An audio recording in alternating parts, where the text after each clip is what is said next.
بس 15 منٹ.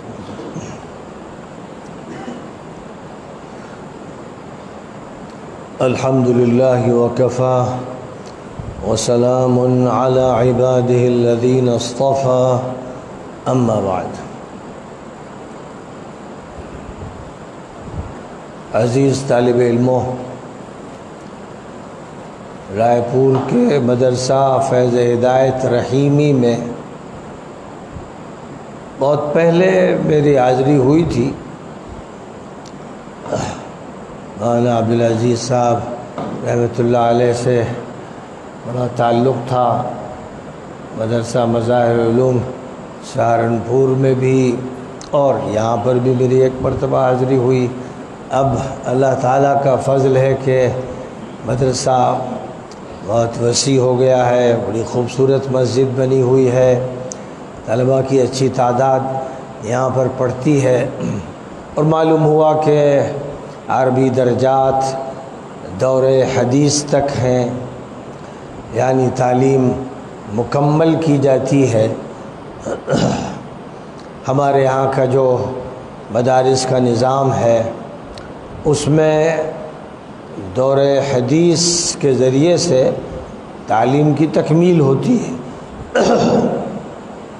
اور واقعہ یہ ہے کہ ہماری پوری زندگی نبی اکرم صلی اللہ علیہ وسلم کی احادیث اور سیرت کی روشنی میں ہی صراط مستقیم پر گامزن ہو سکتی ہے. اگر احادیث اور سیرت ہماری نگاہوں سے اوجھل ہو جائیں اور ان کو اچھی طرح نہ پڑھا جائے اور ان کے ذریعے قرآن کو نہ سمجھا جائے تو پھر دین میں تحریف کے دروازے کھل جاتے ہیں. ایک طبقہ امت میں ایسا ہے جو قرآنی طبقہ یا قرآنی فرقہ کہلاتا ہے، یعنی وہ احادیث کا منکر ہے. اور ظاہر ہے کہ جو حدیث کے منکر ہیں وہ قرآن کے منکر ہیں. قرآن یہ بات کہتا ہے کہ اللہ تعالیٰ نے نبی اکرم صلی اللہ علیہ وسلم کو قرآن پاک کا مترجم بنایا ہے، ترجمان بنایا ہے، مفسر بنایا ہے، اور ارشاد فرمایا وَأَنزَلْنَا إِلَيْكَ الذِّكْرَ لِتُبَيِّنَ لِلنَّاسِ مَا نُزِّلَ إِلَيْهِمْ وَلَعَلَّهُمْ يَتَفَكَّرُونَ. یہ نصیحت نامہ ہم نے آپ کی طرف اتارا ہے تاکہ آپ لوگوں کے سامنے کھول کھول کر بتا دیں کہ کیا اتارا گیا ہے، اور وہ غور کریں، تدبر کریں، فکر کریں. پھر اللہ تعالیٰ نے صرف اتنا ہی نہیں کیا کہ نبی صلی اللہ علیہ وسلم پر قرآن اتارا اور بیان القرآن بھی اتار دیا، یہ کہتے ہوئے کہ لِتُبَيِّنَ لِلنَّاسِ مَا نُزِّلَ إِلَيْهِمْ. ساتھ ہی ساتھ اللہ تعالیٰ نے ابتدائی دور میں جب وحی کا نزول ہو رہا تھا یہ وعدہ بھی فرمایا کہ قرآن پاک کی حفاظت کی جائے گی، بیان القرآن کی حفاظت کی جائے گی، تلاوت القرآن کی حفاظت کی جائے گی. سورۃ القیامہ میں اللہ تعالیٰ نے نبی صلی اللہ علیہ وسلم کو مخاطب کرتے ہوئے فرمایا، جب آپ کو یہ فکر لاحق ہوتی تھی کہ میں جلدی سے قرآن پڑھ لوں، کہیں ایسا نہ ہو کہ بھول جاؤں، جبرائیل جو کچھ سنا رہے ہیں میں اس کو دہراتا چلا جاؤں، جس کے لیے آپ زبان کو جلدی جلدی حرکت دیتے تھے، تو اللہ نے فرمایا لا تحرک به لسانک لتعجل به ان علینا جمعہ وقرآنہ فإذا قرأناه فاتبع قرآنہ ثم ان علینا بیانہ. اب جلدی پڑھنے کی کوشش مت کیجئے، ہماری ذمہ داری ہے کہ ہم اس قرآن پاک کو محفوظ کریں گے، سینے میں بھی سفینے میں بھی یہ قرآن بھی محفوظ کیا جائے گا، اور اس کی تلاوت اور اس کی ترتیل اور اس کی تجوید کی بھی حفاظت کی جائے گی. ثم ان علینا بیانہ، پھر بیان القرآن کی بھی حفاظت کی جائے گی. ہم قرآن کے بیان کی بھی حفاظت کریں گے، قرآن کی تلاوت کی بھی حفاظت کریں گے، قرآن کے متن کی بھی حفاظت کریں گے۔ اور اللہ نے جو وعدے فرمائے وہ وعدے اللہ کے سب پورے ہو گئے۔ 1450 سال گزر گئے، ہم دیکھ رہے ہیں کہ پوری دنیا میں متن قرآن محفوظ، قرآن کی تجوید و ترتیل و تلاوت محفوظ، اور قرآن کا بیان محفوظ۔ نہ قرآن کے متن میں کوئی تحریف کی جا سکی، نہ قرآن کی قراءات میں کوئی تحریف کی جا سکی، نہ قرآن کے بیان میں کوئی تحریف کی جا سکی۔ مدارس کی ذمہ داری یہ ہوتی ہے کہ نبی اکرم صلی اللہ علیہ وسلم نے مکہ مکرمہ سے ہجرت کر کے مدینہ منورہ میں جو سب سے پہلا مدرسہ روئے زمین پر قائم فرمایا، ہر مدرسہ اسی سے پیوستہ رہے،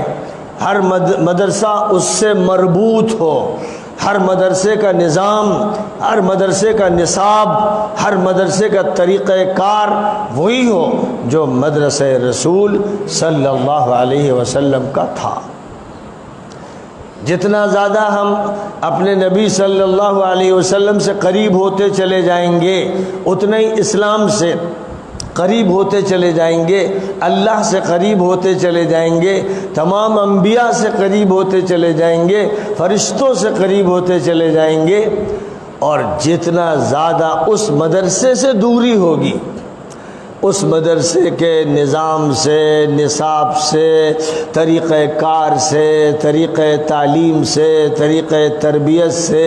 طریقہ تزکیے سے، طریقہ جہاد سے، طریقہ جد و جہد سے جتنی دوری ہوتی چلی جائے گی،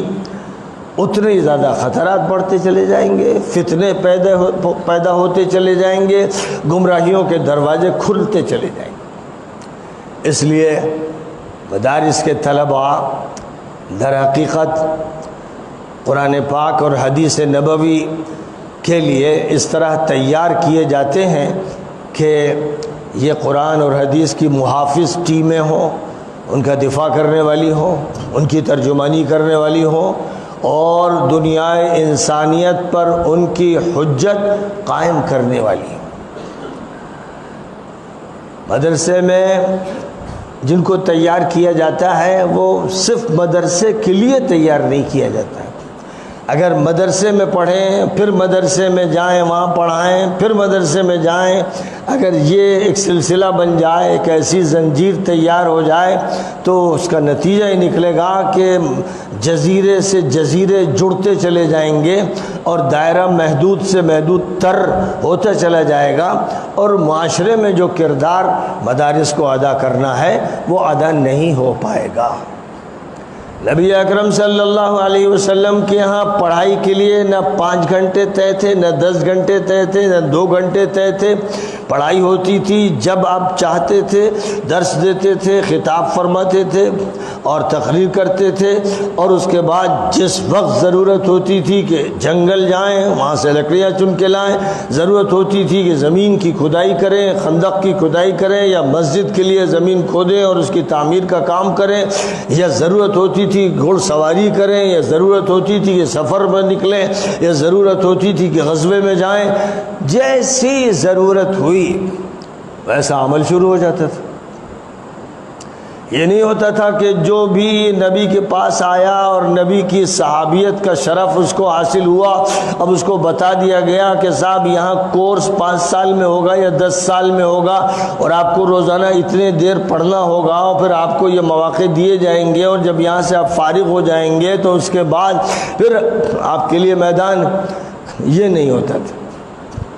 وہاں تو ایک ڈائنمک، ایک فعال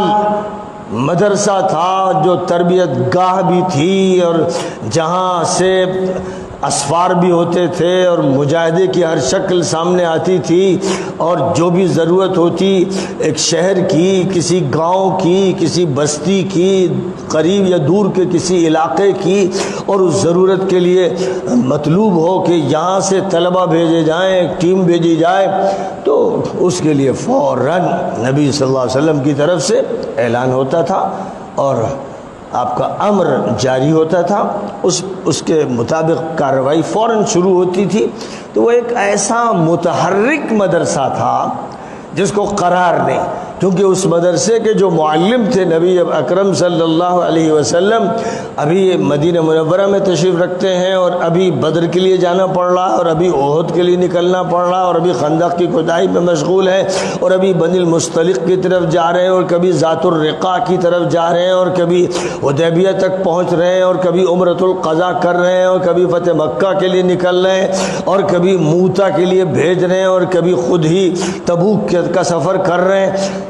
تو سفر بھی اور اقامت بھی اور ہر طرح کی جد و جہد میں نبی صلی اللہ علیہ وسلم شریک ہے، اور جن کو تیار کیا جا رہا ہے انہیں کیا پڑھایا جا رہا ہے؟ ان کو فکر بھی دیا جا رہا ہے، ان کو عبادت کا طریقہ بھی بتایا جا رہا ہے، ان کو سوسائٹی میں رہنے کا سلیقہ بھی بتایا جا رہا ہے، ان کو شادی بیاہ کے اصول بھی ذکر کیے جا رہے ہیں، ان کو فیملی لائف کا جو طریقہ ہے اس کی تفصیلات بھی بتائی جا رہی، ان کو عدالتی احکامات بھی دیے جا رہے، ججوں کا تقرر بھی کیا جا رہا ہے،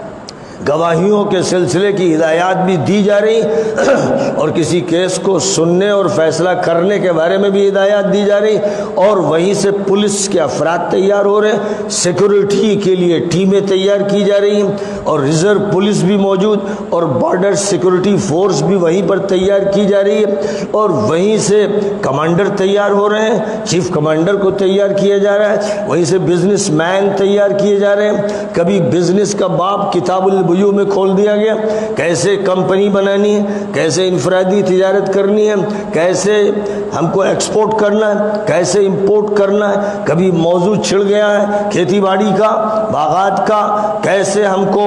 وہ کام کرنا ہے جو باٹنی سے تعلق رکھتا ہے، نباتاتی زندگی سے تعلق رکھتا ہے، اس کے سلسلے میں کیا کرنا ہے۔ کبھی بات کی جا رہی سیاست کی، کیسے نظم و ضبط کو سنبھالنا ہے، کیسے ہم کو ایک سویلین سوسائٹی بنانی ہے، کیسے ہم کو ویلفیئر اسٹیٹ تیار کرنی ہے، اور کیسے پولیٹکس کو سمجھنا ہے اور اس کو پڑھانا ہے۔ تو بات وہ کھول دیا جا رہا ہے۔ کبھی کتاب الامارہ ہے، کبھی کتاب القضاء ہے، کبھی کتاب الشہادات ہے، اور کبھی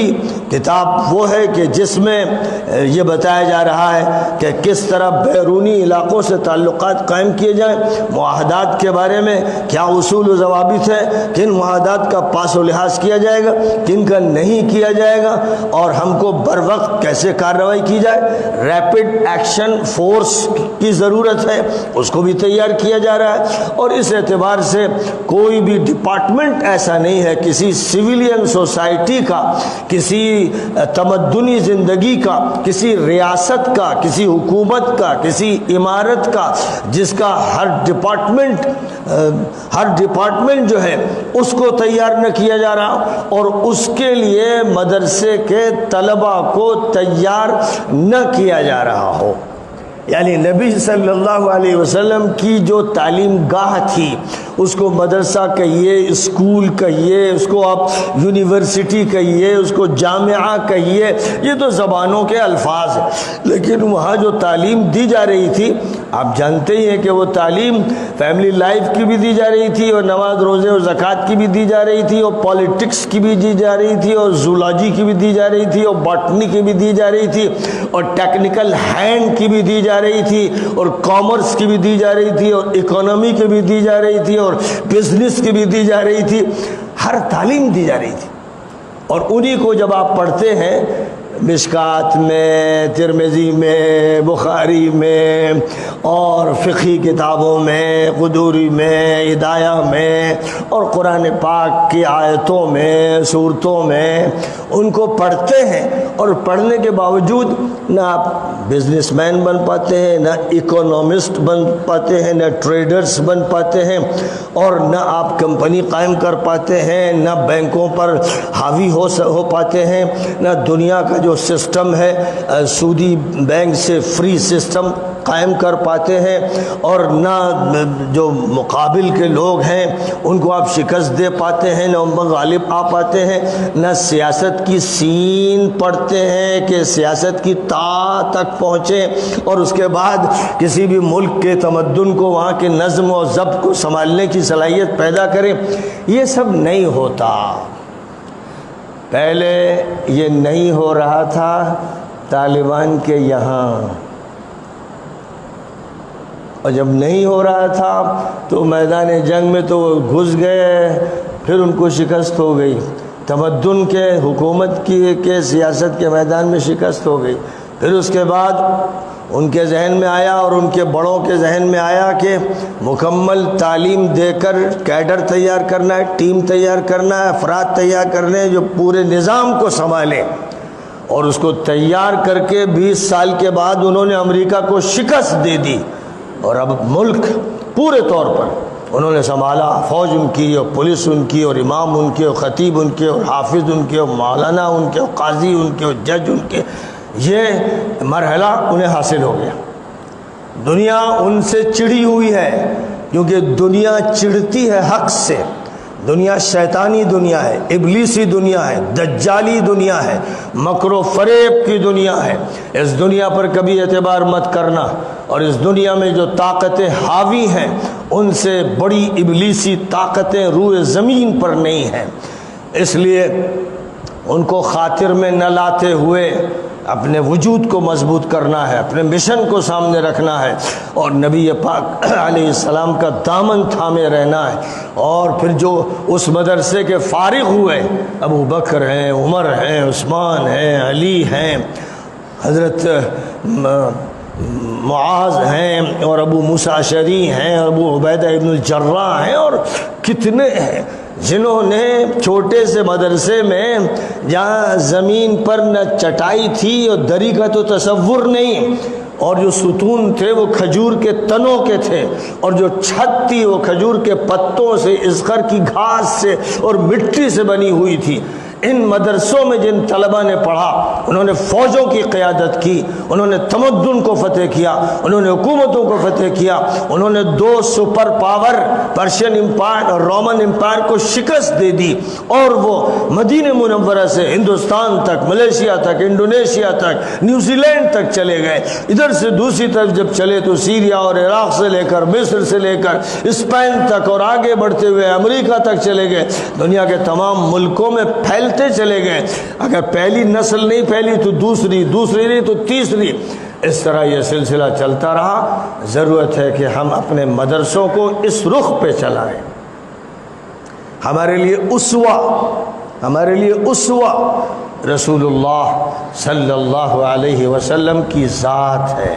جب ہم ادھر سے نگاہ ہٹا لیتے ہیں اور نگاہ ہماری کسی شخصیت اور کسی دور پر اٹک جاتی ہے تو ہم رک جاتے ہیں، محدود ہو جاتے ہیں۔ لیکن اگر ہم اسے یاد رکھیں، لَقَدْ كَانَ لَكُمْ فِي رَسُولِ اللَّهِ أُسْوَةٌ حَسَنَةٌ،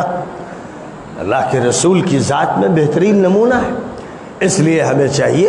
کہ ہم نسبت ان سے قائم کریں۔ یہ حدیث تو سب سنتے ہیں، پڑھتے ہیں، پڑھائی جاتی ہے، سنائی جاتی ہے، صلو کما رأیتمونی اصلی، پڑھو نماز اس طرح جس طرح مجھے پڑھتے دیکھو۔ حج کے بارے میں خذو عنی مناسککم، اپنے اعمال حج کے مجھ سے حاصل کرو۔ بس یہی 2 باتیں یاد رہیں، تمدن مجھ سے لو، سیاست مجھ سے لو، فوج مجھ سے لو، نظام عالمی کو کیسے برپا کیا جائے یہ مجھ سے سیکھو، کیسے تم دنیا کے فاتح بنو یہ سیکھو۔ یہ نہیں پڑھایا جا رہا ہے، بس صلو کما رأیتمونی اصلی لے دے کے 2 سبق رہ گئے۔ یہ سب گڑبڑ ہوا ہے۔ اساتذہ کی خدمت میں درخواست کر رہا ہوں، اور اللہ کے فضل سے یہ درخواست میں نے یہاں بھی کی، خراسان میں بھی کی، اور پڑوسی ملکوں میں بھی کی، اور میں نے یہ درخواست کینیڈا میں بھی کی، اور امریکہ میں بھی کی، اور برطانیہ میں بھی کی، جہاں بھی ملا سب سے یہ درخواست کی کہ نسبت نبی سے جوڑیے، اور جب نسبت نبی سے جوڑیں گے تب بخاری سمجھ میں آئے گی، تب ترمذی سمجھ میں آئے گی، تب مشکات سمجھ میں آئے گی۔ بیچ میں اگر آپ نے روڑے لگا دیے، دیواریں کھڑی کر دیں، خندقیں بنا دیں اور بیچ میں راستے پیدا کر دیے تو پھر مشکل ہو جائے گا۔ اس لیے براہ راست نبی صلی اللہ علیہ وسلم تک پہنچنے کی ضرورت ہے۔ اللہ ہمیں توفیق عطا فرمائے۔ اللہم لک الحمد کما ینبغی لجلال وجہک وعظیم سلطانک۔ اللہم صلی علی سیدنا ومولانا محمد النبی الأمی وعلى آلہ واصحابہ وازواجہ وذریاتہ اجمعین۔ ربنا آتنا فی الدنیا حسنہ وفي الآخرة حسنة وقنا عذاب النار۔ ربنا آتنا من لدنك رحمة وهيئ لنا من أمرنا رشدا۔ اللهم علمنا ما ينفعنا وانفعنا بما علمتنا وزدنا علما وعملا يا أرحم الراحمين۔ اللهم إنا نسألك علما نافعا وقلبا خاشعا ولسانا ذاكرا وعملا متقبلا وتوبة نصوحا ورزقا واسعا وحلالا طيبا وشفاء من كل داء۔ اے اللہ، محض اپنے فضل و کرم سے اپنی صفت رحمانی اور صفت رحیمی کے طفیل میں فیض رحیمی کے اس مدرسے میں ایسے فیضانات نازل فرما دے،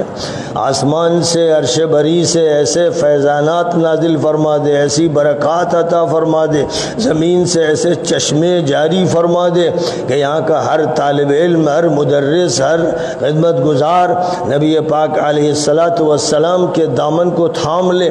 اور نسبت محمدی کو حاصل کر لے۔ اے اللہ رحمان الرحیم، جو تیرے بندے رحیم کی نسبت کے ساتھ تجھ سے تعلق رکھنے والے تھے اور جنہوں نے تیرا نام لینا سکھایا اور تیرا نام لیتے لیتے دنیا سے رخصت ہوئے، اور جنہوں نے تیری ذات کے ساتھ تعلق کا طریقہ بتایا اور اسی کو بتاتے بتاتے تیرے پاس چلے گئے، اے اللہ ایسے صدیقین اور ایسے صالحین کی ہمیں بھی نسبت عطا فرما اور ان کے راستے پر چلنے کی توفیق عطا فرما، اور اپنے نبی پاک علیہ السلام کی حدیثوں کو اس طرح سمجھنے کی توفیق عطا فرما جیسے نبی کی مجلس میں بیٹھ کر ان حدیثوں کو ابو بکر صدیق نے سمجھا تھا، عمر فاروق نے سمجھا تھا، عثمان ابن عفان نے سمجھا تھا، علی ابن ابی طالب نے سمجھا تھا، اور صحابہ کرام نے سمجھا تھا، اہل بیت رسول نے سمجھا تھا۔ اے اللہ جس طرح انہوں نے سمجھا اور عمل کر کے دکھایا، ہمیں بھی وہ سمجھ عطا فرما، وہ عمل عطا فرما، وہ اخلاص عطا فرما، وہ قبولیت نصیب فرما۔ محض اپنے فضل و کرم سے اے اللہ ہم سب کی دعاؤں کو قبول فرما۔ ربنا تقبل منا انک انت السمیع العلیم وتب علینا انک انت التواب الرحیم۔ صلی اللہ تعالی وسلم علی